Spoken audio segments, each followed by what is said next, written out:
કેમ છો ફ્રેન્ડ્સ? સુરતથી ઊંધિયાનું શાકભાજી આવ્યું હતું અને મારા ઘરે 20 લોકોનું જમણવાર હતું. તો મેં વિચાર્યું ચલો ઊંધિયું બનાવીએ. તો ઊંધિયું બનાવવા માટે મેં 2 મોટા કપ મેથીની ભાજી લીધી.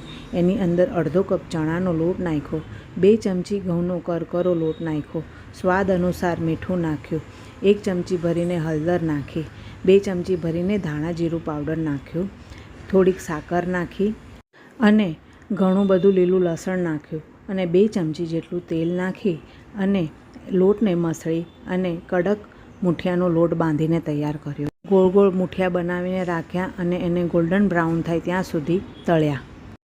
પછી ઊંધિયાનો મસાલો તૈયાર કર્યો. એમાં અડધું ખમણેલું કોપરું, 100 ગ્રામ જેટલી લીલી હળદર, 4 ચમચી ભરીને સિંગનો મસાલો, 2 ટેબલસ્પૂન ભરીને સફેદ તલ, 1 ટેબલસ્પૂન ભરીને અજમો, 3 ચમચી ભરીને આદુ મરચાંની પેસ્ટ, 2 ચમચી ધાણા જીરું પાવડર, 1 ચમચી હળદર, સ્વાદ અનુસાર મીઠું, 2 ચમચી ભરીને સાકર અને થોડુંક તેલ નાખી અને ઉપરથી કોથમીર નાખી અને હાથેથી મસળીને તેલનો મસાલો તૈયાર કર્યો.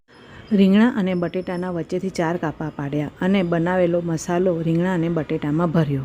એક મોટા તપેલામાં તેલ ગરમ કરવા મૂક્યો. જે મૂઠિયા તળ્યા હતા એ જ તેલનો ઉપયોગ કર્યો. તેલ ગરમ થતાં એની અંદર 1 ચમચી જીરું, 1 ચમચી અજમો અને અડધી ચમચી હિંગનો વઘાર કર્યો.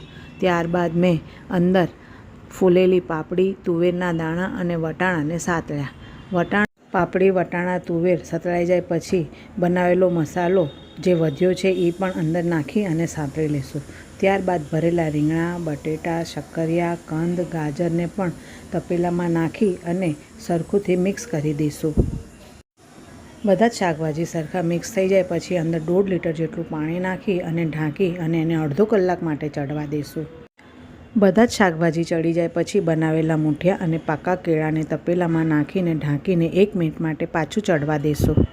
ઊંધિયું તૈયાર થઈ ગયું છે. ઊંધિયાની ડિટેલ રેસિપી મારી ચેનલમાં બતાવેલી છે.